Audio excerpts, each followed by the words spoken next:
Me, but I'm way happier where I'm at now.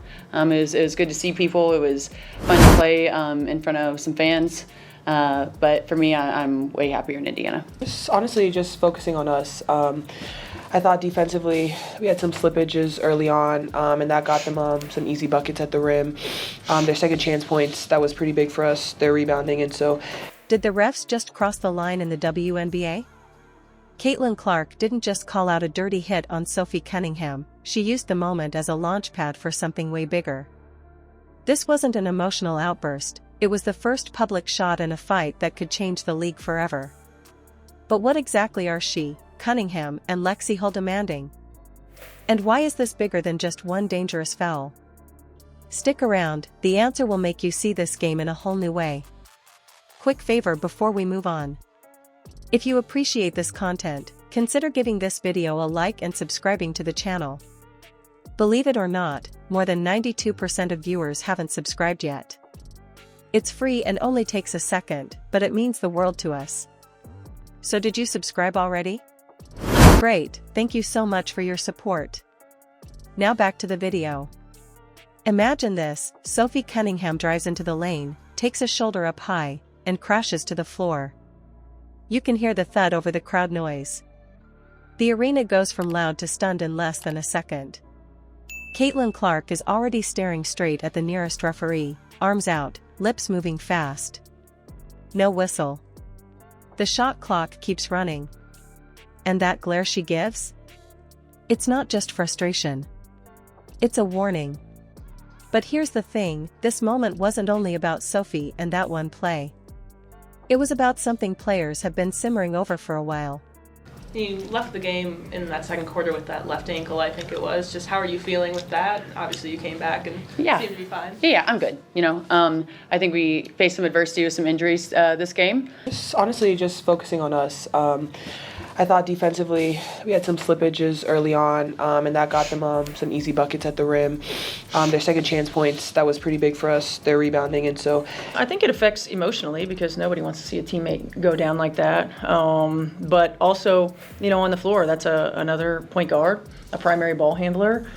The hit happened late in the second quarter, right as the Fever had been building momentum. Cunningham caught the pass, pivoted, and before she could go up, contact sent her stumbling backward onto the hardwood. To most fans in the stands, it was clear there was more than incidental bumping. Some even put their hands on their heads in disbelief. The refs hesitated, made no motion for a foul, and just let the game roll. That's what struck such a nerve. It wasn't just that there was no call, it was the kind of collision that has drawn fouls in other games all season. For Clark, and for a lot of players, this felt like one more entry in a growing list of maddening calls, or non-calls, they've seen. It's not about a single referee having a bad game. For me, I think when you put in the work and you're the hardest worker, sometimes it's ugly, right? But you just have to kind of stack the days. And I just think if you keep showing up and you keep working hard, good things are going to happen. But I'm way happier where I'm at now. It was good to see people. It was fun to play in front of some fans. But for me, I'm way happier in Indiana. But you know what? We're used to that. We've had that at the beginning of the year. This is just another hump that we're going to get over, and we're gonna be okay. I think when you look at the grand scheme of things, a lot of things that we can clean up. And so for us, making sure that we go back, we look at that film and be ready to clean that up. It's about a pattern people inside the league have been pointing out for years. Calls change from crew to crew, from one quarter to the next. One day, a hand check gets you whistled. The next, a hard shoulder gets waved off. Just last week, fans saw a clear shove under the basket in another matchup that went uncalled, even after the crowd was chanting for a review. From a courtside seat, you'd have seen it unfold almost in slow motion. Fans leaning forward in confusion, Cunningham looking up at the ref in disbelief while lying on her back, Clark planting her feet right in the official's sight line, gesturing toward the spot of contact. The Fever bench rose halfway to the sideline before settling back down, and you could hear a low rumble of voices trying to get the ref's attention. On the broadcast, the commentators paused for 2 whole beats before even reacting, and when they did, it was with that careful tone that says they know the call looks questionable. And then, the immediate aftermath hit.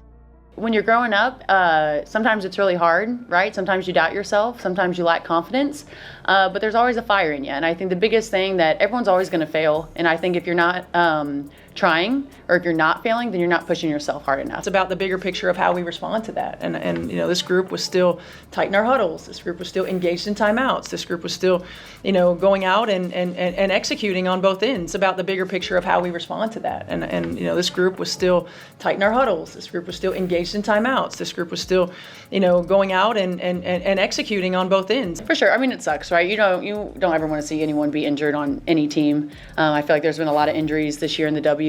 Harsh ones, I think. Clark turned and walked straight to the ref during the next stoppage, no hesitation. You could see her words were sharp, her hands chopping in a motion that mimicked the hit. On the bench, assistant coaches started leaning over clipboards, maybe pulling together the video angle before halftime.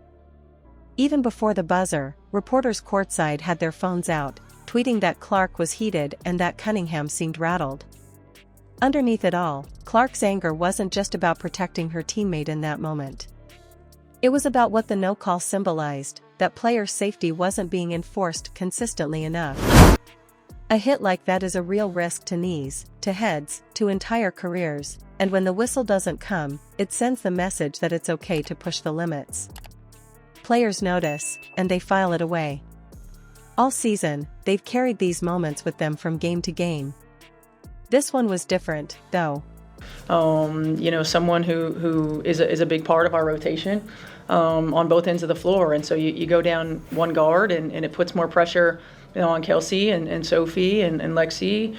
For sure. I mean, it sucks, right? You don't ever want to see anyone be injured on any team. I feel like there's been a lot of injuries this year in the W, harsh ones, I think. I mean, we talk about it. Like, you talk about it. Just staying together. Just worrying about our execution, worrying about us continuing to get better. Look, there are going to be days where we don't make shots. There are going to be days where, you feel like you're stuck in mud. For Clark, it became a spark. By the time the game was over, her post-game comments carried a sharper edge. A few days later, at a scheduled media session, those complaints began to sound less like off-the-cuff frustration and more like the start of something structured. It was no longer just bad call, bad game. It was a hint that conversations among players were shifting toward unified action. And that's why what started as a single moment of anger began to feel like a turning point. There were quiet messages between players across different teams. Questions about how they could push for clearer rules, more accountability, more protection. This wasn't just venting anymore, something organized was forming in the background. The next step wasn't going to be another sideline glare or a quick post-game comment. It was going to be public, deliberate, and impossible AF.